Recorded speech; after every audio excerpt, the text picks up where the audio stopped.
السلام علیکم ورحمۃ اللہ وبرکاتہ to all dear group members of pure discussion group.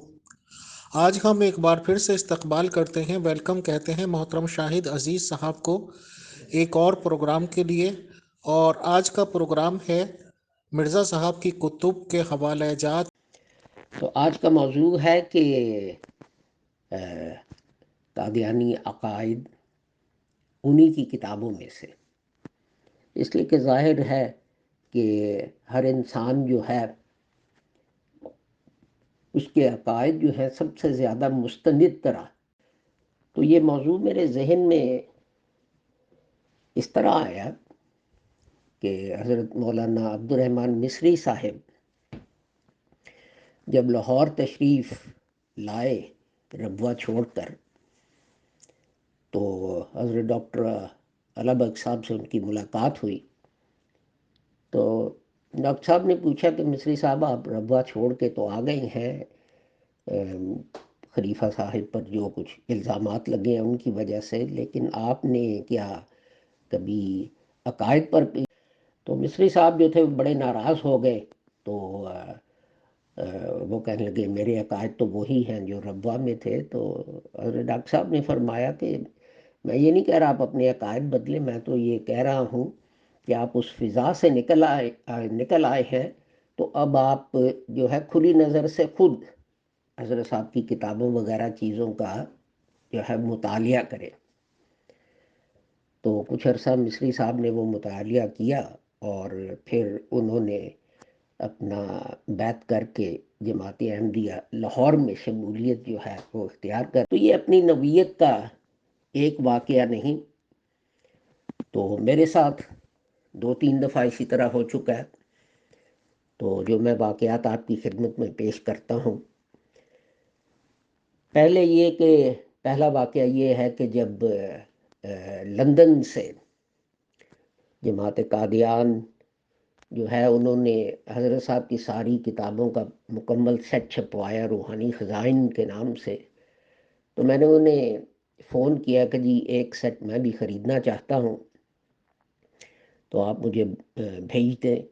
تو وہ کہنے لگے ڈاک جو ہے وہ تو بہت مہنگی پڑے گی آپ کو، تو آپ اپنا ایڈریس دے دیں، تو آپ کے علاقے میں ہمارے جو کوئی ممبر ہیں وہ ان کے ہاتھ ہم آپ کو کتابیں بھیج دیا کریں گے۔ تو وہ چونکہ قیمت انہوں تو ایک روز جو تھا اتوار کا دن تھا، غالباً گھنٹی بجی، میں نے دروازہ کھولا تو ایک صاحب نے کہا کہ میں آپ کے لیے کتابیں لے کے آیا ہوں۔ میں نے انہیں اندر بلا لیا، تو میں نے کہا بیٹھے چائے پیئیں۔ تو وہ میری بڑی تعریفیں کرنے لگ گئے، آپ بڑے نیک انسان ہیں، آپ یہ ہیں، میں وہ، آپ وہ ہیں۔ تو میں ہنس پڑا۔ تو میں نے کہا کہ یہ کوئی 5 منٹ ہوئے ہماری ملاقات کو۔ تو میری یہ بات سن کے یہ اپنا قادیانی دوسرے احباب کو کافر کہتے ہیں اور وہ انہیں کافر کہتے ہیں، فرق صرف اتنا ہے کہ قادیانی پاکستان کے آئین میں انہیں کافر نہیں لکھوا سکتے۔ وہ بڑے ناراض ہوئے، کہیں گے استغفر اللہ استغفر اللہ۔ تو آپ بھی ان کی باتوں میں آ گئے، تو اپنا میں تو کسی کلمہ گو کو کافر جو ہے نہیں سمجھتا۔ میں نے کہا بھائی یہ تو بڑی اچھی بات ہے، تو مجھے لگتا ہے آپ جماعت جو ہے ربوس کے ممبر نہیں۔ کہنے لگے استغفر اللہ، میں اس کا ممبر ہوں، ہم تو پشتوں سے اس کے ممبر ہیں۔ میں نے کہا لیکن آپ کے عقائد تو ان کے عقائد کے مخالف ہیں۔ تو کہنے لگے نہیں، ہم کسی کو کافر نہیں کہتے، ہر کلمہ گو مسلمان ہے۔ تو میں نے کہا اگر میں آپ کو کتاب دکھا دوں تو پھر آپ مان جائیں گے؟ تو وہ کہنے لگے وہ کتابوں میں تو ہمارے خلاف بہت کچھ لکھا ہے۔ میں نے کہا نہیں، میں آپ کو آپ کی کتاب دکھاؤں گا تو پھر آپ مان جائیں گے؟ تو وہ کہنے لگے میں مان جاؤں گا۔ تو میں نے کہا آپ کریں گے کیا؟ میں جماعت چھوڑ دوں گا۔ میں نے کہا جی بہت اچھا۔ تو میں میاں بشیر الدین محمود احمد صاحب کی کتاب جو ہے آئینہ اختلاف، میرے خیال میں اس کا نام ہے، وہ لے آیا، میں نے ان کو دکھائی، یہ دیکھیں یہ لکھا ہے کہ سارے جو ہیں وہ جو آپ کی جماعت میں شامل نہیں۔ تو وہ کافر اور دارہ اسلام سے خارج ہیں۔ تو وہ کتاب کو الٹ پلٹ کر کے دیکھتے رہے، یہ کس نے لکھی، کب لکھی، فلان ڈھین۔ میں نے کہا یار آپ اس کا ٹائٹل پڑھ لیں کہ اس کا مصنف کون ہے، دیکھیں چھپی کہاں سے ہے، آپ کو ان چیزوں کا ہی نہیں علم۔ تو بڑے پریشان ہو گئے، کہنے کہ میرا تو یہ عقیدہ نہیں کہ کوئی کلمہ گو کافر ہو سکتا ہے۔ تو میں نے کہا کہ پھر آپ تیار ہیں کہ جماعت چھوڑ دیں؟ تو کہنے کہ نہیں، میں حضور سے پوچھوں گا۔ مرزا طاہر احمد صاحب اس وقت تک لندن آ چکے تھے۔ اگلے اپنا سنڈے کو وہ دوبارہ تشریف لائے، بڑے ہنستے ہنستے کہیں گے شاہد صاحب آپ نے مجھے پریشان کر دیا تھا، تو میں نے حضور کو جا کے جو ہے یہ پوچھا اور کتاب دکھائی، تو حضور نے کہا کہ نہیں، ہم یہ نہیں کہتے کہ وہ مسلمان نہیں ہیں، ہم تو یہ کہتے ہیں کہ وہ صرف حضرت مسیح موعود کے منکر ہیں۔ تو میں نے کہا کہ پھر آپ نے کیا جواب دیا؟ تو وہ کہنے لگے کہ نہیں میں نے تو کچھ جواب نہیں دیا، انہوں نے ایکسپلین کر دیا۔ میں نے کہا لیکن میاں صاحب تو کہتے ہیں کافر اور دارہ اسلام سے خارج۔ انہوں نے پوچھا نا کہ کافر تو آپ نے ایکسپلین کر دیا، یہ عربی کا لفظ ہے جس کا مطلب ہے انکار کرنا، تو یہ دارہ اسلام سے خارج کیا ہے؟ تو کیا یہ جو ہے کچھ مسلمان دارہ اسلام کے اندر ہیں اور کچھ دارہ اسلام سے خارج ہیں، کچھ کافر دارہ اسلام کے اندر ہیں، کچھ کافر دارہ اسلام سے خارج ہیں؟ مجھے تو یہ بات سمجھ نہیں آئی۔ کچھ پریشان ہو گئے، کہنے لگے کہ بات تو آپ کی ٹھیک ہے، میں حضور سے پوچھوں گا۔ تو میں ہنس پڑا، میں نے کہا قیامت کے روز جب ہم اٹھائے جائیں گے تو میں خدا سے چاہوں گا کہ میں آپ کے ساتھ اٹھایا جاؤں۔ تو کہنے لگے وہ کیوں؟ میں نے کہا کہ میں یہ دیکھنا چاہتا ہوں کہ جب خدا تعالیٰ آپ سے سوال کرے گا تو کیا آپ اس کو بھی یہی کہیں گے کہ اللہ میاں تو یہاں بیٹھ، میں بھی حضور سے پوچھ کے آ کے تو پھر تجھے بتاتا ہوں اس بات کا جواب کیا ہے۔ تو خیر وہ بھی ہنس پڑے اور وہ چلے گئے۔ اس کے بعد وہ دوبارہ تشریف نہ لائے۔ تو خیر میں نے انہیں فون کیا کوئی 1 مہینے بعد، میں نے کہا کہ مجھے لگتا ہے کہ میں نے آپ کی شان میں کوئی گستاخی کر دی ہے یا کوئی بدتمیزی کی ہے، تو میں اس کی معذرت کے لیے فون کر رہا ہوں کہ آپ دوبارہ تشریف نہیں لائے۔ وہ کہیں گے او نہیں شاہد صاحب، تو حضور نے فرمایا تم اس کے پاس کیوں جاتے ہو، تم اس سے بیٹھتے کیوں ہو، تم اس سے بات کیوں کرتے ہو، وہ تمہارا ایمان کمزور کرتا ہے۔ تو میں سوچتا تھا کہ خدا نے مجھے خلیفہ کیوں بنایا ہے، آج پتہ چلا صرف اس لیے کہ اس شیطان جو بیٹھا ہے آپ کے علاقے میں اس کے اعتراضوں کے جواب دینے کے لیے، اور اس سے ملنا بند کر دیں۔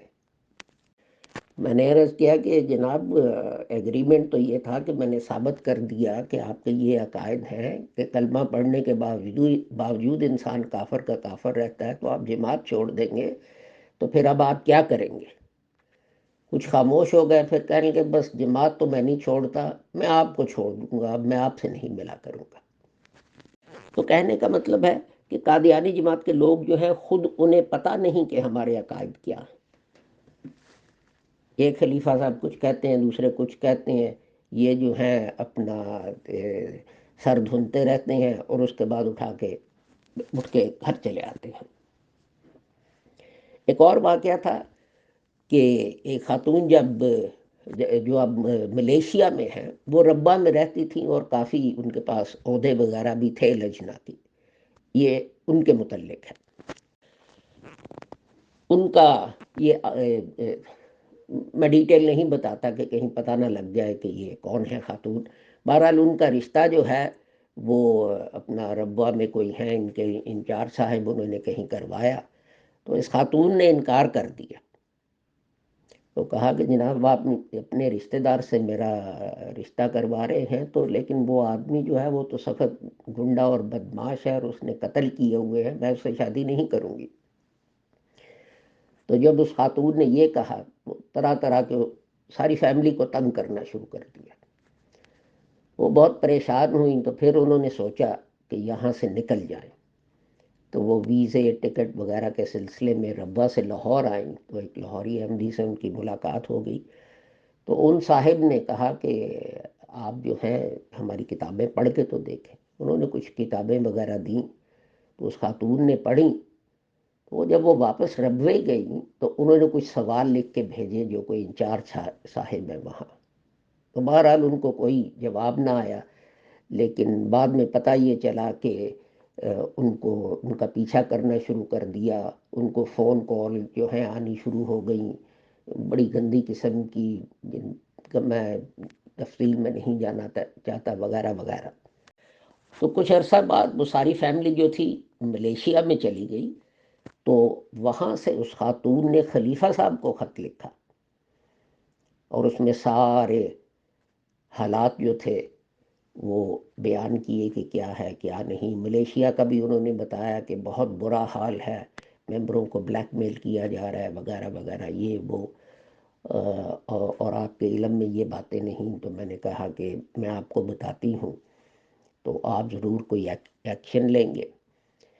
تو اس پہ کسی نے، ان کے جو تھے کنبے کے افراد، ان سے ملاقات کی اور کہا کہ جناب اس لڑکی کو گھر سے نکال دو، نہیں تو United nations, UNHCR، United nations جو ہے اس میں آپ کا جو ہے ریفیوجی کا دعویٰ، وہ اس کو ہم بند کروا دیں گے اور آپ کو جوتیاں کھا کے واپس پاکستان جانا پڑے گا۔ اس فیملی نے اس نوجوان بچی کو اپنے گھر سے نکال کے سڑک پہ کھڑا کر دیا۔ بہرحال کسی طرح ہماری جماعت کے ساتھ اس کا رابطہ ہوا، ہم نے اس کی جتنی ہو سکی مدد کرنے کی کوشش کی، اس کا کیس جو تھا یونائٹڈ نیشنز میں ری انسٹیٹ کروایا، اس کو ریفیوجی سٹیٹس دلوایا، وغیرہ وغیرہ۔ لیکن جو تھے قادیانی جماعت کے ممبر، جو اسلام کہتے ہیں ہم پھیلا رہے ہیں، وہ اس کا پیچھا کرتے تھے اور اس کو ہراساں کرتے تھے، تو پھر اس کو وہاں سے نکال کے ایک دوسری جگہ شفٹ کیا، وغیرہ وغیرہ۔ تو یہ دیکھیں، ایک اور واقعہ جو ہے، ایک صاحب تھے، وہ قادیانی تھے، ربوہ کے سب کچھ، تو وہ لاہور گئے، تو ویسے ہی انہیں دلچسپی پیدا ہوئی، وہ ہمارے مرکز چلے گئے، تو وہ کہنے لگے میں نے بات کرنی ہے۔ تو ان سے بات چیت جب شروع ہوئی تو وہ کہنے لگے کہ ہاں خلافت کا ہی مسئلہ ہے اور تو کوئی اختلاف نہیں۔ تو ہم ہنس پڑے، ہمارے ممبر جو وہاں تھے، تو انہوں نے کہا نہیں جناب، مسئلہ خلافت کا نہیں، مسئلہ نبوت کا ہے، کفر و اسلام کا ہے، وغیرہ وغیرہ۔ تو انہوں نے کتابیں دکھائیں، تو کہنے کہ یہ آپ کی کتابوں میں لکھا ہے، میں اپنے گھر جا کے جو ربوہ سے چھپی ہیں حضرت صاحب کی تحریرات اور میاں محمود احمد صاحب کی تحریرات، میں وہ پڑھ کے تو میں موازنہ کروں گا، آپ حوالے دے دیں۔ وہ گھر گئے اور انہوں نے وہ چیزیں پڑھیں تو ان کے تو ہوش اڑ گئے۔ تو بہرحال تحقیق کے بعد انہوں نے جماعت ربوہ چھوڑ دی، ہماری جماعت میں شامل ہو گئے۔ تو اب یہ دیکھیں کہ ان کے بھائی جو تھے وہ جماعت ربوہ میں ہی ہیں، جب ان کی شادیاں ہوئیں، بھانجوں کی، بھتیجیوں کی، تو ربوہ سے حکم نامہ آیا کہ اگر تم میں سے کسی بھائی نے اس کو دعوت نامہ بھیجا تو تمہارا جماعت سے اخراج کر دیا جائے گا۔ لیکن وہ اسٹرانگ فیملی ہے، انہوں نے کوئی پرواہ نہ کی، انہوں نے کہا، انہوں نے جماعت چھوڑی ہے، یہ نہیں، وہ ہمارے بھائی ہیں، ہم ان کو بلائیں گے، ہم نے انہیں ڈسون نہیں کرنا، آپ ہمیں خارج کر دیجیے۔ تو لیکن بہرحال اخراج تو نہ ہوا۔ تو لیکن یہ میں نے بیک گراؤنڈ بیان کرنے کی کوشش کی ہے کہ کیوں بہت اہم ہے کہ ہمارے دوست بھائی جو ہیں جماعت ربوہ میں، جس کی مثال یہ ہے کہ قادیانی جماعت نے ایک اپلوڈ کیا ہے ویڈیو خلافت کے موج سے، تو اس میں وہ لکھتے ہیں، ویڈیو میں کہتے ہیں کہ اپنا کیا اس کا نام ہے، ہم جا رہے تھے تو حضور نے پوچھا ڈرائیور سے کہ اپنا کتنی دور ہے جگہ، تو انہوں نے کہا 19 کلومیٹر۔ تو اپنا ان کو یہ غلطی لگی تھی، وہ جگہ جو تھی وہ 59 کلومیٹر تھی، تو انہوں نے پیٹرول پہ دھیان نہ دیا، تو خیال تھا کہ جنگل بیابان ہے، کہیں کوئی پٹرول پمپ ہی نہیں نظر آ رہا، تو پٹرول ختم ہو گیا تو ہم کیا کریں گے. تو اپنا لیکن بہرحال ہم اپنی جگہ پر پہنچ گئے جو 59 میل دور تھی، صرف 19 میل کے پٹرول سے. تو حضور نے، اور کسی میں جرت نہیں تھی کہ حضور کو بتائے کہ غلطی ہو گئی ہے، پٹرول کم ہے، شاید ہمیں رکنا پڑے یا کرنا پڑے. سب کے منہ بند تھے، ہوائیں اڑی ہوئی تھیں. اب آپ مجھے بتائیں کہ اگر قادیانی جماعت کے لوگوں میں اتنی جرت نہیں کہ خلیفہ کو کہہ سکیں جناب غلطی ہو گئی ہے، 19 نہیں یہ 59 تھا اور پٹرول کم ہے، شاید کار رک جائے، تو اور آپ کیا توقع کر سکتے. یہ ان کی اپلوڈڈ ویڈیو ہے جو کسی نے مجھے بھیجی ہے، اور اس کا ٹائٹل ہے خلافت کے معجزات. تو اینی وے،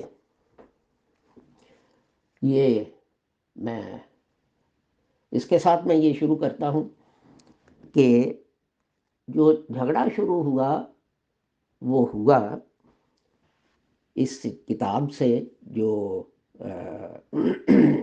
میاں صاحب نے لکھی، جس کا نام تھا مسلمان وہی ہے جو سب ماموروں کو مانے. اس کے دیباچے میں وہ لکھتے ہیں کہ ہم لوگ جب حضرت مسیح موعود علیہ السلام کو نبی اللہ مانتے ہیں تو کیوں کر آپ کے فتویٰ کو رد کر سکتے ہیں، اور آپ خلیفۃ المسیح تو آپ کے خلیفہ ہیں اور آپ کے کاموں کو پورا کرنے والے ہیں، آپ کیوں کر آپ کے الہاموں کو رد کر سکتے ہیں وغیرہ وغیرہ. اصل میں یہ لوگ مامورین اور انبیاء اور رسل کی مخالفت کی حقیقت ہی نہیں سمجھتے، تبھی تو کہتے ہیں کہ حضرت کے مخالف کیوں کر کافر ہوئے. حالانکہ رسول اللہ کو نہ ماننے والے کیا سب کے سب بدنیت تھے؟ کیا سب پر کہ مولوی محمد علی کا تبدیلی عقیدہ کے متعلق مجھ پر بیجا الزام. تو چند الفاظ لکھ کے پھر کہتے ہیں تعداد عقائد. یہ تبدیلی عقیدہ مولوی صاحب 3 امور کے متعلق بیان کرتے ہیں. اول یہ کہ میں نے حضرت مسیح موعود کے متعلق یہ خیال پھیلایا ہے کہ آپ فی الواقعہ نبی ہیں. اب غور کریں، فی الواقعہ، ایکچولی. دوم یہ کہ آپ ہی آیت اسمہ احمد کی پیشن گوئی مذکورہ قرآن کریم سورہ صف کے مصداق ہیں. سوم یہ کہ کل مسلمان جو حضرت مسیح موعود علیہ السلام کی بیعت میں شامل نہیں ہوئے، خواہ انہوں نے حضرت مسیح موعود کا نام بھی نہیں سنا، وہ کافر اور دائرہ اسلام سے خارج ہیں. میں تسلیم کرتا ہوں کہ یہ میرے عقائد ہیں. یہ دیکھ لیں، غور سے سنیں.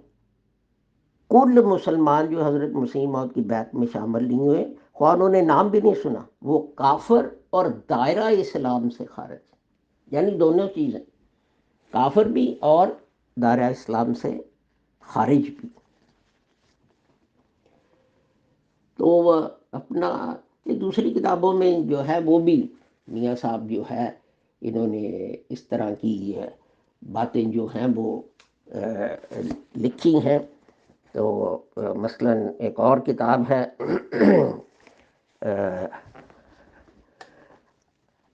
تو اس میں بھی کہ جو ہے نبی آ سکتے ہیں وغیرہ. تو اب یہ چیز ہے ان کی اپنی کتاب سے، میں نے اپنی طرف سے کچھ نہیں کہا. تو اس پہ خواجہ کمال الدین صاحب آگے بھی لکھیں، آگے بھی دیکھتے ہیں. تو یہ اگلے صفحے پہ جو صفحہ 37 ہے، میاں صاحب لکھتے ہیں کہ میرا عقیدہ ہے کہ کفر در حقیقت خدا تعالیٰ کے انکار کی وجہ سے ہوتا ہے، اور جب بھی کوئی وحی خدا تعالیٰ کی طرف سے ایسی نازل ہو کہ اس کا ماننا لوگوں کے لیے حجت ہو، اس کا انکار کفر ہے.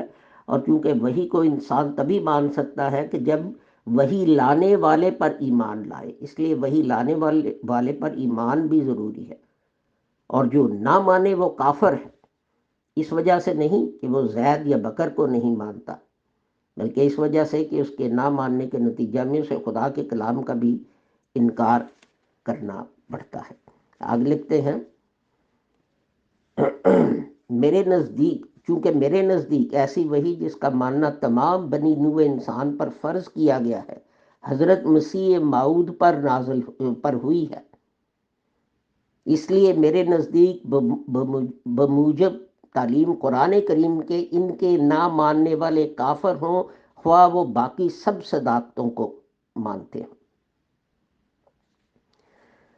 تو آگے لکھتے ہیں، جو لوگ کسی نبی کو نہیں مانتے، خواہ اسی وجہ سے نہ مانتے ہوں کہ انہوں نے اس کا نام بھی نہ سنا ہو، کافر کہلائیں گے۔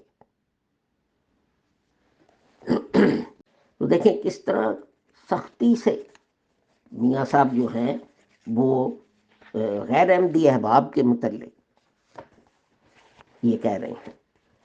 اب ہوا یہ کہ جب یہ مضمون کہہ لیں یا جو بھی کہہ لیں، کتابچہ ہے، یہ جب شائع ہوا تو ہندوستان میں شور پڑ گیا کہ جناب یہ تو ہم سب کو کافر کہتے ہیں۔ تو خواجہ کمال الدین صاحب نے، حضرت مولانا نور الدین جو ہیں، ان کی ہدایت کے مطابق وہ اپنا اس کو ایکسپلین کرنے کے لیے ایک مضمون لکھا، جس کا ذکر میاں صاحب جو ہے وہ اپنی اسی کتاب میں کرتے ہیں۔ میاں صاحب کہتے ہیں،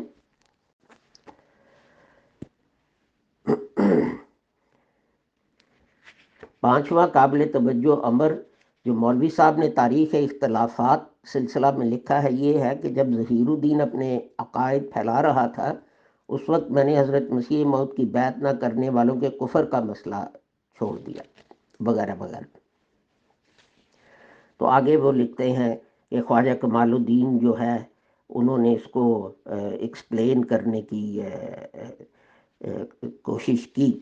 پھر لکھتے ہیں، پیشتر اس کے کہ میں مولوی محمد علی صاحب کے اس بیان پر واقعات کی روح سے تنقید کروں، پہلے ان کے بیان ہی کی طرف توجہ دلاتا ہوں۔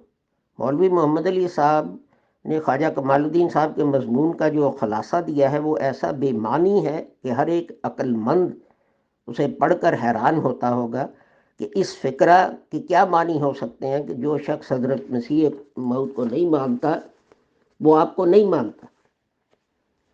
کیا کسی عقل مند کے نزدیک ایسا ممکن ہے کہ ایک شخص جو آپ کو نہ مانتا ہو وہ آپ کو مانتا ہو؟ کیا اگر میرے مضمون کا مفہوم یہ قرار دیا جاوے تو وہ مجنونانہ مضمون نہیں؟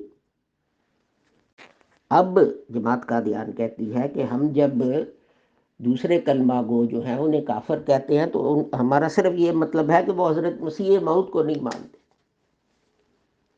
یہ نہیں کہتے کہ وہ دائرہ اسلام سے خارج ہیں۔ حالانکہ یاد رکھیں، شروع میں جو حوالہ میں نے پڑھا ہے اس میں میاں صاحب کہتے ہیں وہ کافر اور دائرہ اسلام سے خارج ہے،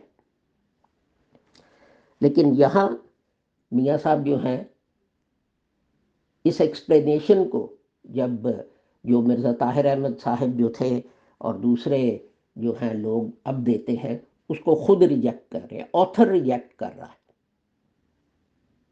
آتھر جو ہے وہ ریجیکٹ کر رہا ہے۔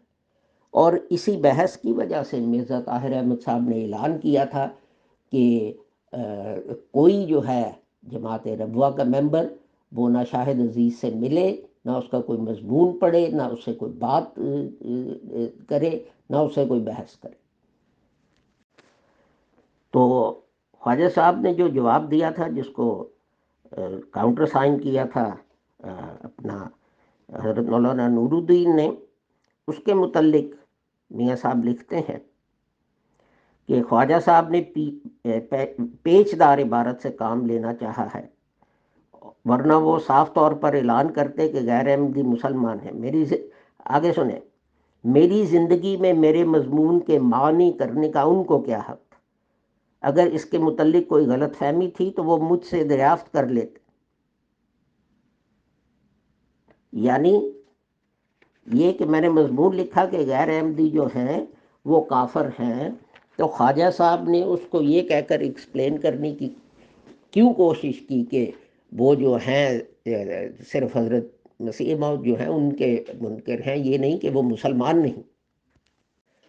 آج جو ایکسپلینیشن قادیانی جماعت پیش کرتی ہے، مصنف اس کو ریجیکٹ کر چکا ہے، مصنف اس کو ریجیکٹ کر چکا ہے. تو دیکھیں، میں آپ سے بات پوچھوں، یہ میں نے مرزا طاہر احمد صاحب سے بھی پوچھا تھا، جس کی وجہ سے وہ پھر ناراض ہو گئے.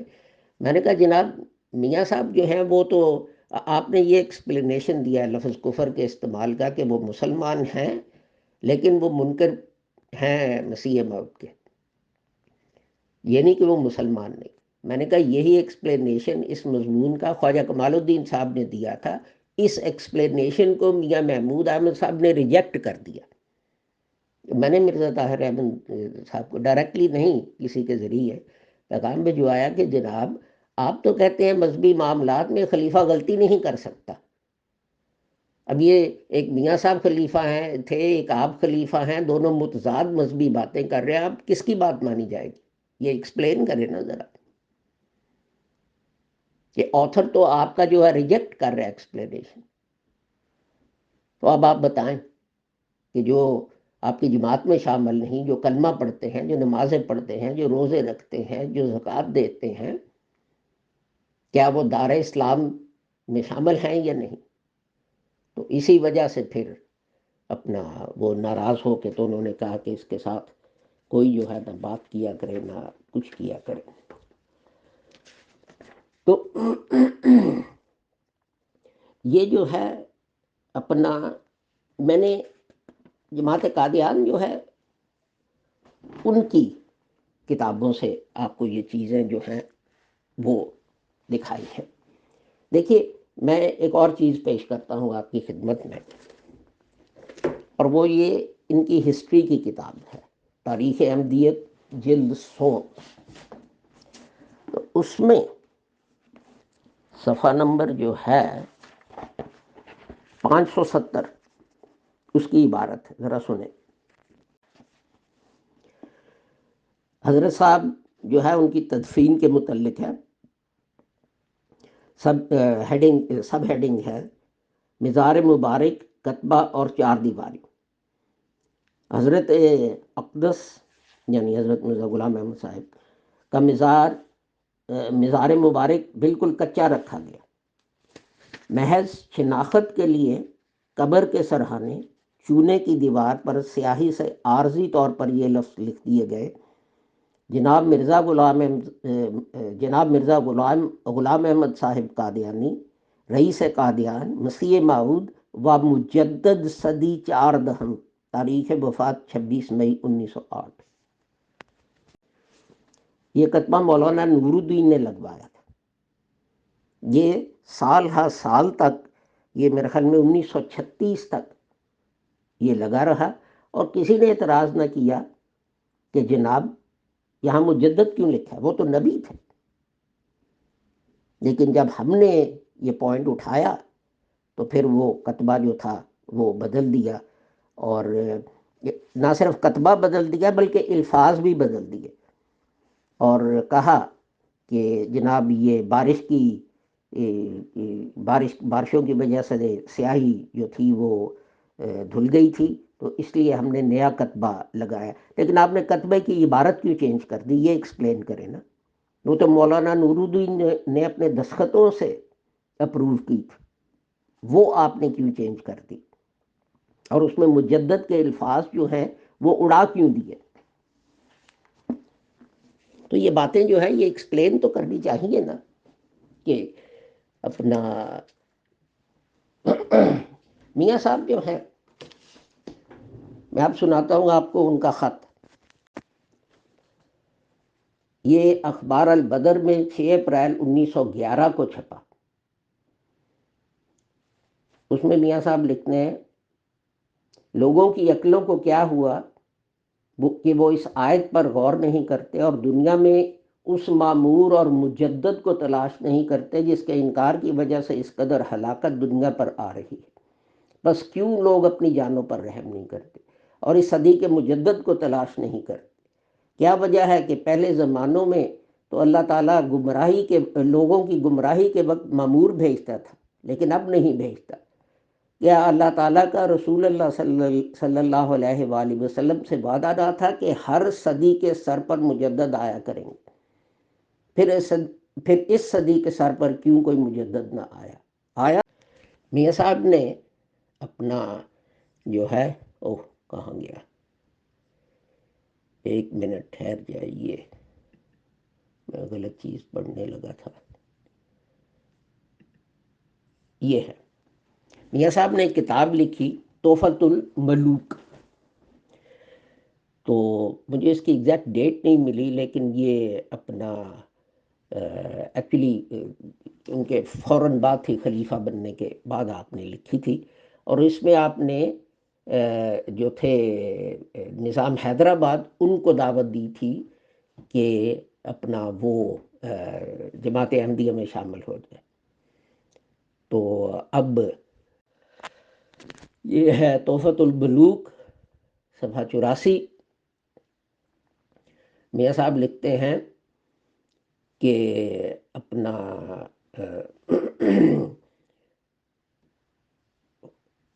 مولانا نور الدین کی وفات پر اس عاجز کو خدا تعالیٰ نے جماعت کی حفاظت کے کام پر مقرر فرمایا، اور میں نہیں جانتا کہ میرے بعد یہ منصب اللہ تعالیٰ کس خاندان کو منتقل فرمائے گا۔ اسی لیے تو آپ نے انتظام کیا کہ اور کسی خاندان میں یہ منتقل نہ ہو سکے، اس لیے کہ آپ کو اس وقت تو علم نہیں تھا۔ آگے لکھتے ہیں، یہ صفحہ نمبر 110 پر، یہ انوار العلوم جلد 2 صفحہ نمبر 110۔ تو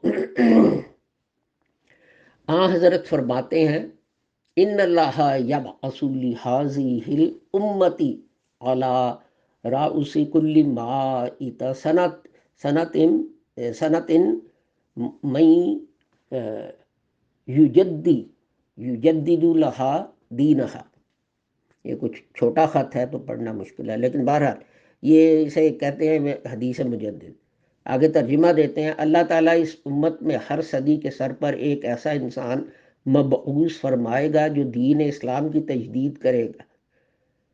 پھر ایک لائن چھوڑ کے لکھتے ہیں، وہ مجددین ان کو مٹائیں گے جو غلطیاں پیدا ہو گئی ہیں، اور اصل اسلام کو پھر قائم کریں گے۔ مجددین صفحہ نمبر 111 میں لکھتے ہیں، ہر صدی کے سر پر ایک مجدد کا آنا لازمی قرار دیا گیا، اور خدا تعالیٰ کا حضرت سے وعدہ ہے کہ ہمیشہ ایسے ہی ہوگا۔ آگے لکھتے ہیں صفحہ نمبر 112، آج تک ہزاروں آدمی اسلام میں اس شرف سے مشرف ہو چکے ہیں، اور کوئی زمانہ ایسا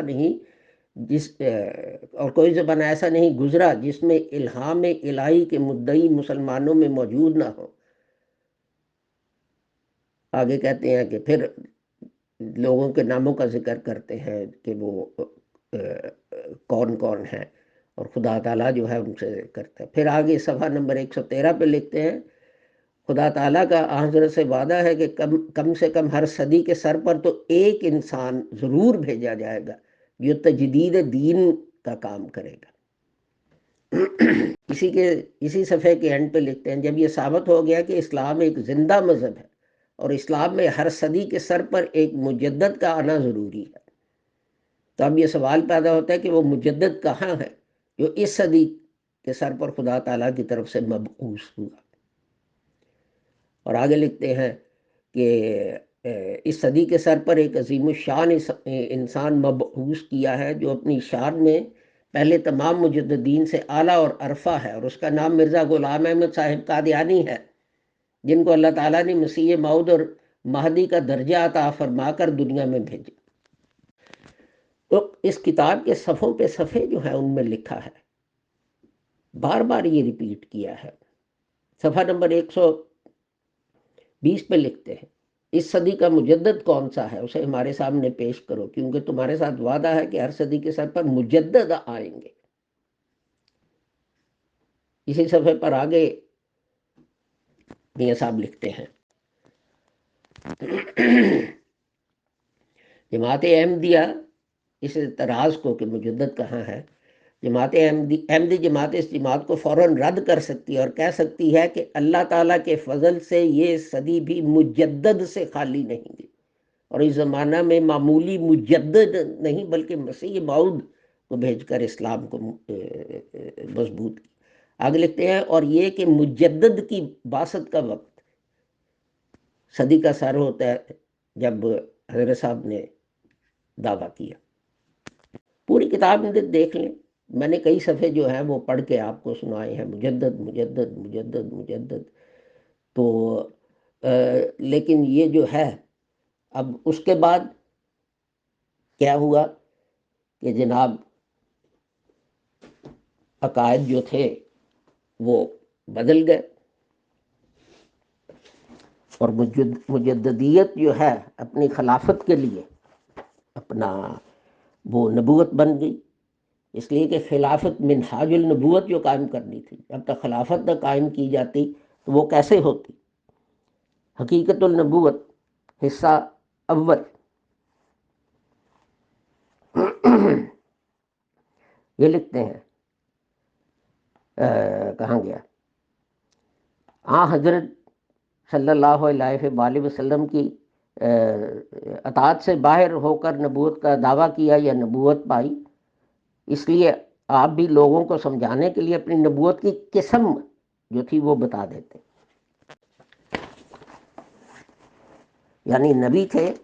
ابھی آپ نے سنا کہ مجدد مجدد مجدد جو ہے اس کی ریپیٹیشن ہو رہی تھی 50 جگہ ایک ہی کتاب میں، اب جو ہے وہ مجدد جو ہے اس سے وہ نبی بن گئے۔ اور اسی طرح صفحہ نمبر 117 پر لکھتے ہیں کہ ایک غلطی کا ازالہ 1901 میں شامل ہوا جس میں آپ نے اپنی نبوت کا اعلان بڑے زور سے کیا۔ اس سے ثابت ہوتا ہے کہ 1901 میں آپ نے اپنے عقیدہ میں تبدیلی کر لی۔ صاحب اگر عقیدہ میں تبدیلی کی تھی تو پھر آپ اپنی کتاب تحفۃ الملوک جو ہے اس میں مجدد کیوں کہتے رہے؟ کہ آپ کو پتہ نہ چلا؟ بلکہ آپ کو تو جو ہے دوسرے لوگوں کو بھی روکنا چاہیے تھا، جو آپ نے بعد میں کیا کہ تم مجدد کیوں کہتے ہو، وہ تو نبی ہیں۔ صفحہ 134 پر لکھتے ہیں، ہم اس امت میں صرف ایک ہی نبی کے قائل ہیں، آئندہ کا حال پردہ غیب میں ہے، اس کے متعلق ہم کچھ نہیں کہہ سکتے۔ اب یہ دیکھیں تو لیکن سب سے جو ہے خطرناک بات اسی حقیقت نبوت میں وہ صفحہ 184 اور 85 پہ لکھی ہے، ذرا سنیں اور بیٹھ کے سنیں، نہیں تو آپ گر جائیں گے۔ جو دلیل پہلوں کے نبی ہونے کی ہے وہی حضرت مسیح موعود کے نبی ہونے کی ہے۔ اگر حضرت موسیٰ و عیسیٰ علیہم السلام نبی اور رسول تھے تو مسیح موعود بھی نبی تھے، اور اگر حضرت مسیح موعود نبی نہ تھے تو پہلے بزرگ بھی نبی نہ تھے۔ اب قادیانی جو ہیں وہ بحث کرتے ہیں جی تشریحی اور غیر تشریحی and this and that and so on, تو لیکن حضرت موسیٰ جو تھے وہ تو تشریحی نبی تھے، آپ بھی مانتے ہیں تشریحی نبی تھے۔ تو اگر حضرت مرزا صاحب نبی نہیں تھے تو وہ تشریحی نبی جو تھا وہ بھی نبی نہ تھا، لیکن صرف ایک جگہ نہیں، آگے سنیں صفحہ نمبر 198 پہ میاں صاحب لکھتے ہیں، کوئی شخص مسیح موعود کی نبوت کا انکار کر سکتا ہے، اور جو شخص انکار کرتا ہے اسے ضرور پہلے نبیوں کا بھی انکار کرنا پڑے گا، کیونکہ حضرت موسیٰ اور حضرت مسیح علیہ السلام کی نبوت جن دلائل اور جن الفاظ سے ثابت ہوتی ہے ان سے بڑھ کر دلائل اور صاف الفاظ میں حضرت مسیح موعود کی نبوت کے متعلق موجود ہیں۔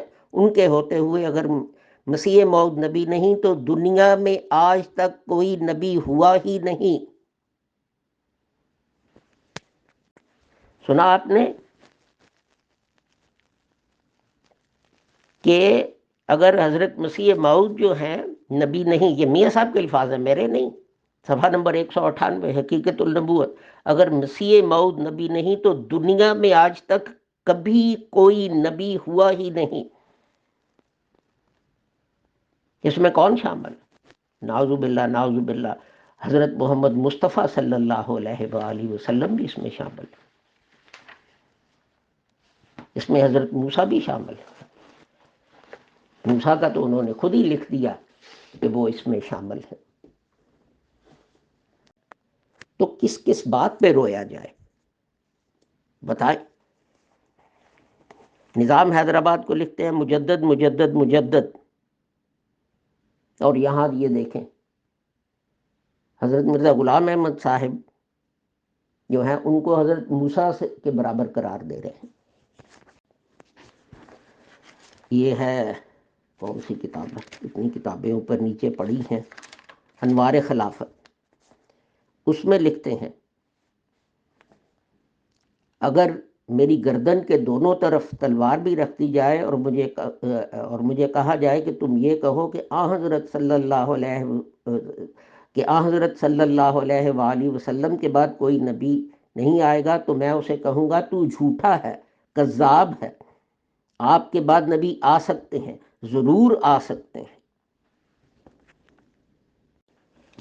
تو کس طرح حضرت مولانا محمد علی جو ہے ان غالیانہ، ان غلط، بلکہ مجھے معاف کریں کہ اگر میں یہ کہوں کہ غیر اسلامی جو ہے عقائد کو تسلیم کر لیتے اور ان کے اپنا ساتھ رہتے۔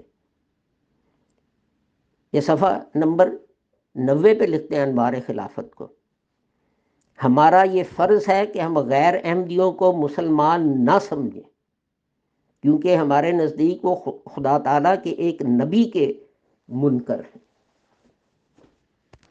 ایک جگہ نہیں، حوالے پہ حوالہ جو ہے وہ لیا جا رہا ہے کہ پہلے اپنا کیا اس کا نام تھا حضرت صاحب کو مجدد لکھا جا رہا ہے، اور اس کے بعد اپنی خاندانی خلافت قائم کرنے کے لیے جو ہے وہ ان کو نبی بنا دیا، اور اس عظیم انسان پہ جو ظلم ان کے خاندان نے کیا ہے، میرا نہیں خیال کہ خدا تعالیٰ جو ہے وہ کبھی ان کو معاف کرے گا۔ تو یہ دیکھیں، یہ جو ہے اور بھی چیزیں ہیں۔ یہ تشییع الاذہان ہے، میاں صاحب کے خلیفہ بننے کے بعد جنوری 1916 میں، جلد 11، یہ پہلا پرچہ ہے۔ تو اس میں یہ قادیانی جماعت کا جو ہے وہ اپنا تھا رسالہ، اور میاں صاحب 14 مارچ 1914 کو خلیفہ بنے، اور یہ 1916 کا ہے۔ اس میں لکھتے ہیں حضرت صاحب نے قادیان میں ایک انجمن بنائی اور اس کو خدا کے مقرر کردہ خلیفہ کی جانشین قرار دیا۔ یہ لوگ خود اس کی نسبت بارہا شائع کر چکے ہیں کہ حضرت صاحب نے اس کے فیصلے کو قطعی قرار دیا۔ اب یہ تسلیم کر لیا نا کہ حضرت صاحب نے ایک انجمن بنائی، اس کو خدا کے مقرر کردہ خلیفہ کی جانشین قرار دیا، تو پھر خلافت کہاں سے آ گئی؟ میاں صاحب کے خلیفہ بننے کے 2 سال بعد تو آپ کا رسالہ یہ شائع کر رہا ہے کہ قادیان میں جو انجمن تھی اس کو خدا کے مقرر کردہ خلیفہ کی جانشین قرار دیا حضرت مرزا غلام احمد صاحب نے۔ تو لیکن خلیفہ بنتے ہی فوراً میاں صاحب نے ایک میٹنگ بلائی جو 12 اپریل 1914 کو ہوئی، اور اس کی بڑی دلچسپ بات ہے، یہ میں پڑھ کے سناتا ہوں، یہ ایک لحاظ سے آج کے موضوع سے ریلیونٹ نہیں لیکن دلچسپ ہے، اس لیے کہ میاں صاحب جو ہیں وہ جب انہوں نے مسلم موعود ہونے کا دعویٰ کیا تو یہ کہتے رہے کہ مجھے تو کچھ پتہ ہی نہیں تھا کہ میں مسلم موعود ہوں، اور نہ کسی نے کبھی جو ہے وہ ذکر کیا کہ میں مسلم مود ہوں وغیرہ وغیرہ.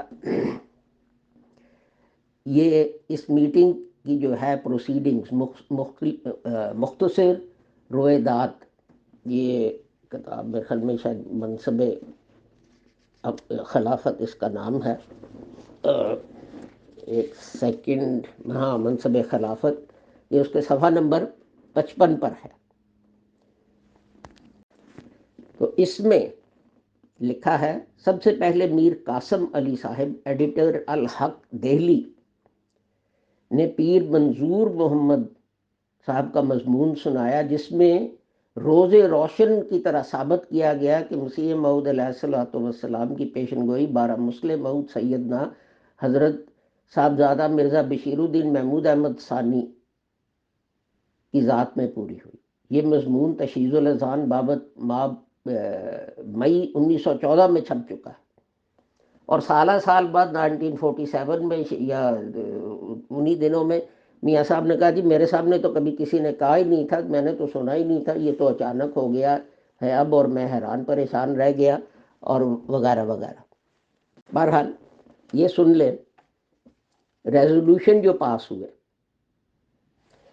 نمبر 2،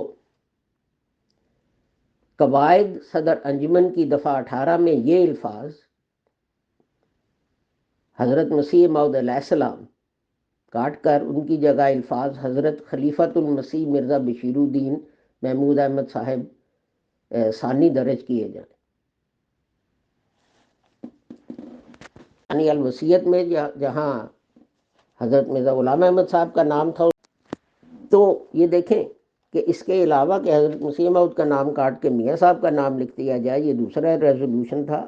8واں ریزولوشن تھا، زکوٰۃ کی تحصیل کے لیے جماعتوں کے سیکٹری اپنے اپنے مقاموں کے اپنے مقاموں کے اصحاب نصاب کی فہرست مرتب کریں اور وصولی کی فکر کریں.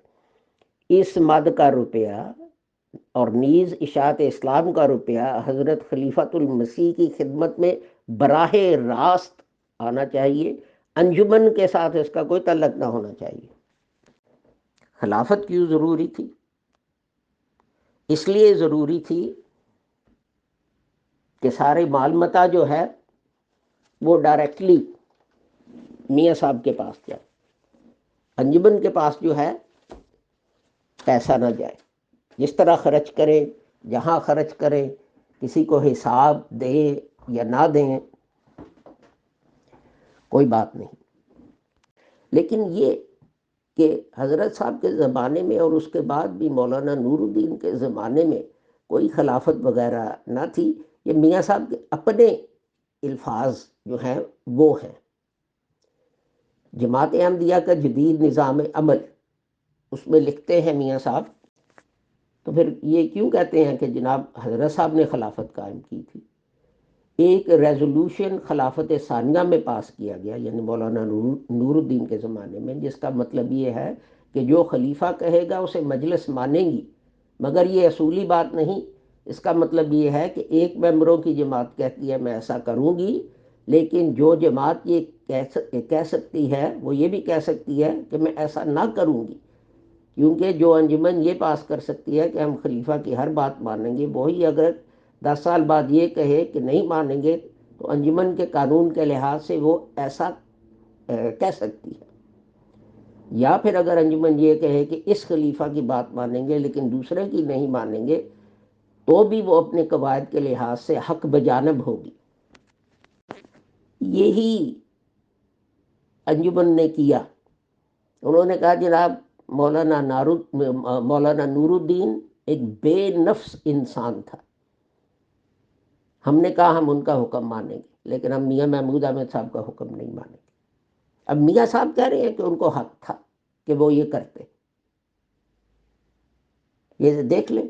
یا پھر اگر انجمن یہ کہے کہ اس خلیفہ کی تو ہر بات مانیں گے لیکن دوسرے کی نہیں مانیں گے، تو بھی اپنے قواعد کے لحاظ سے حق بجانب ہوگی. جس طرح حضرت خلیفہ اول کے وقت میں ہوا. آگے لکھتے ہیں، بس مسئلہ خلافت جس کے لیے ایسی قربانی کرنی پڑی جس کی نظیر نہیں مل سکتی، اور وہ یہ کہ حضرت مسیح موعود کے پرانے ماننے والے، آپ کے دوست کہلانے والے، آپ سے درینہ تعلق رکھنے والے ہم نے اس مسئلے کے لیے قربان کر دی۔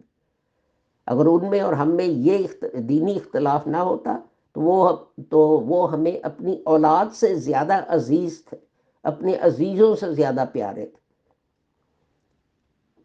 وغیرہ وغیرہ۔ اگر یہ اختلاف نہ ہوتا جس کی وجہ سے ان سے علیحدہ ہونا پڑا، اور یہ سوال پیدا ہوتا کہ ہم اپنے بچوں کو قربان کر دیں یا ان کو، تو میرے دل میں ذرا بھی خیال نہ آتا کہ ان کے مقابلے میں بچوں کو قربان نہیں کرنا چاہیے۔ مگر چونکہ ایک ایسے معاملہ میں اختلاف ہو گیا تھا جو خدا تعالیٰ کی طرف سے تھا اور جس کا ماننا ایمان اور جماعت کے لیے ضروری تھا، اس لیے وہ جو ہمیں اولاد سے زیادہ عزیز تھے انہیں ہم نے قربان کر دیا۔ اور آگے سنیں، ایک دو فکرے چھوڑ کے لکھتے ہیں،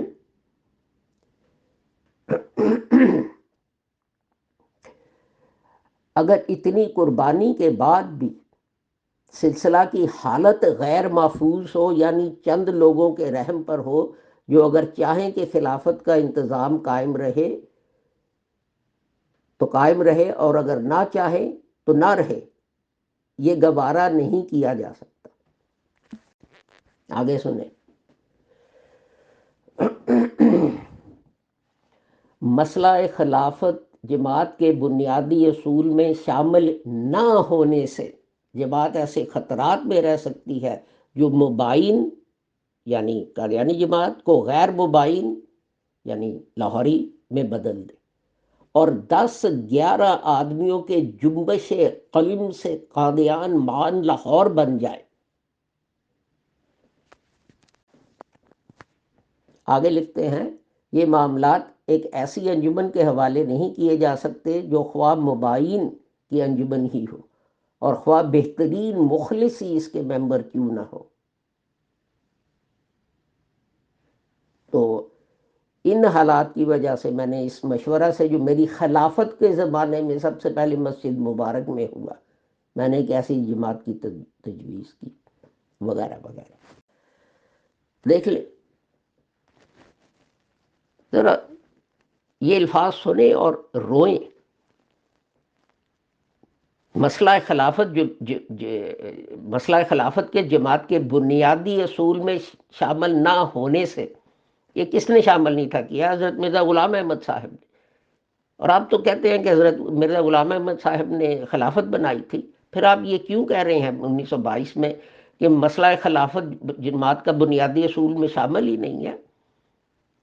اور جو انجمن ہے وہ اکثریت سے کوئی فیصلہ کر سکتی ہے، اور آپ کو اتنا ڈر ہے کہ آپ یہ کہتے ہیں کہ یہ کام ہم نے ایک ایسی انجمن کے حوالے نہیں کیے جا سکتے جو خواہ مبائن کی انجمن ہی ہو اور خواہ بہترین مخلص ہی اس کے ممبر کیوں نہ ہو۔ تو اب اس کا تو کوئی علاج نہیں، جیسے میں نے عرض کیا، یہ کتابیں جو ہیں اور یہ حوالے جو ہیں میں نے ایک صاحب جو ہیں ان کے سامنے رکھے، تو اپنا انہوں نے جا کے پوچھا جب مرزا طاہر احمد صاحب سے، تو وہ ناراض ہو گئے۔ یہ تحفۃ الملوک جو ہے، جو خلیفہ بننے کے فوراً بعد مرزا بشیر الدین محمود احمد صاحب نے لکھا، اس کا ثبوت یہ ہے کہ وہ شروع میں لکھتے ہیں کہ پہلے حضرت صاحب تھے، پھر مولانا نور الدین آئے، اس کے بعد میں آیا ہوں، تو میں آپ کو دعوت دیتا ہوں۔ اس میں لکھتے ہیں، حدیث سے ثابت ہے کہ ہر صدی کے سر پہ مجدد آنا چاہیے، اور اب تو 13ویں صدی ختم ہو کر 14ویں صدی کا تیسرا حصہ گزر گیا، تو مجدد کہاں ہے؟ ایک جگہ نہیں، بار بار ایک اور صفحے پر، صفحہ نمبر 117، اس صدی کا مجدد مسیح موعود ہونا چاہیے، اس لیے کہ حدیث میں ہے لا مہدی الا عیسیٰ۔ کیوں مجدد نہیں ہوا؟ اگر یہ بات فرض کر لی جائے کہ اس صدی کے سر پر کوئی مجدد نہیں، تو دشمنان اسلام کے لیے اسلام پر ہنسی کا ایک نادر موقع بہم پہنچتا ہے، وغیرہ وغیرہ وغیرہ۔ تو یہ وہی مماثلت ہے جو حضرت مسیح ابن مریم علیہ السلام کے ساتھ خدا تعالیٰ نے حضرت مرزا غلام احمد کی پیدا کرنی تھی کہ حضرت مسیح جو تھے ان کا گروپ جو تھا، بعد میں اس میں سینٹ پال آئے اور انہوں نے حضرت مسیح کو خدا بنا دیا اور خدا کا بیٹا بنا دیا، اور جو غالی گروپ تھا وہ اس طرف چل پڑا اور اس کی بہت تبلیغ ہوئی، اور یہی حضرت صاحب کے ساتھ ہوا کہ ان کو مجدد سے اٹھا کے نبی بنا دیا۔ اور جس طرح سینٹ پال کرتے تھے، وہ کہتے تھے جس بات سے مطلب نکلتا ہے وہ بات کر دو، اس لیے تو انہوں نے کہا کہ شریعت لازمی نہیں، شریعت کا جوا جو ہے وہ گلے سے اٹھا پھیر۔ یہی میاں صاحب نے، آپ نے دیکھ لیا ہے، میں نے جو حوالے دیے ان کی کتابوں سے دیے۔ جب کسی کو جماعت میں شامل کرنا ہے نواب کو تو وہ مجدد بن گئے، دوسروں کا جو ہے وہ اپنا کو کہا کہ جی وہ تو نبی تھے، تو ایسے نبی تھے جیسے موسیٰ اور عیسیٰ نبی تھے۔ اب ان کو ہم کس طرح، قادیانی جماعت یہ کانٹرڈکشن جو ہے اس کو کس طرح حل کرے گی، یہ مجھے سمجھا دیں۔ تو کافی ٹائم ہو گیا ہے، بلکہ میں کافی حد تک اوور ٹائم چلا گیا ہوں، جس کے لیے میں بھائی امیر فیصل سے اور دیگر سامعین سے معذرت کرتا ہوں۔ تو یہ جو ہے جماعت قادیان نے یہ عقائد گھڑ کے حضرت صاحب پہ ظلم کیا، اسلام پہ ظلم کیا، اور اپنے ممبروں پر بھی وہ ظلم کر رہے ہیں، جس کی مثالیں میں نے شروع میں آپ کو دی ہیں۔ تو ہم دعا ہی کر سکتے ہیں کہ خدا تعالیٰ جو ہے وہ ان کو سیدھا راستہ دکھائے، تاکہ یہ حضرت مرزا غلام احمد صاحب جو ہیں ان کی اہانت اور بے عزتی کی باعث نہ بنے جو یہ بن رہے ہیں۔ تو آپ جو بھی ہیں، جہاں بھی ہیں، میں دعا کرتا ہوں کہ خدا تعالیٰ آپ کو اپنے حفظ و امان میں رکھے، بلا استثناء اس کے کہ آپ کا ملک کیا ہے اور شہریت کیا ہے اور مذہب کیا ہے اور فرقہ کیا ہے اور رنگ کیا ہے اور برادری کیا ہے۔ خدا تعالیٰ ساری انسانیت جو ہے اس کو اپنے حفظ و امان میں رکھے۔ السلام علیکم، خدا حافظ اور گڈ بائے۔ محترم شاہد عزیز صاحب، بہت بہت شکریہ، بہت جزاک اللہ آپ کا ٹائم دینے کا۔ اور ظاہر سی بات ہے کہ آپ نے جو باتیں بتائی ہیں اس میں ہو سکتا ہے کہ احمدی جماعت نظام قادیان والوں کو کوئی اعتراض ہو، یا اس میں کوئی پلس یا مائنس وہ کرنا چاہیں، تو ہم باقاعدگی سے پیور ڈسکشن گروپ کی طرف سے ویلکم کرتے ہیں اور انوائٹ کرتے ہیں احمدی جماعت نظام قادیان والے ممبرز کو کہ وہ آ کے اپنے پوائنٹس رکھ سکتے ہیں، اور اگر انہوں نے شاہد عزیز صاحب کی بتائی ہوئی کسی بات سے اختلاف ہے تو وہ بھی پیش کریں۔ رہی بات آج کے سیشن کی، تو ٹائم کیونکہ کافی ہو گیا ہے، ایک دو سوالات میری بھی رہ رہے ہیں، انشاءاللہ وہ نیکسٹ کمنگ سیشن میں ضرور لیں گے۔ شکریہ، جزاک اللہ۔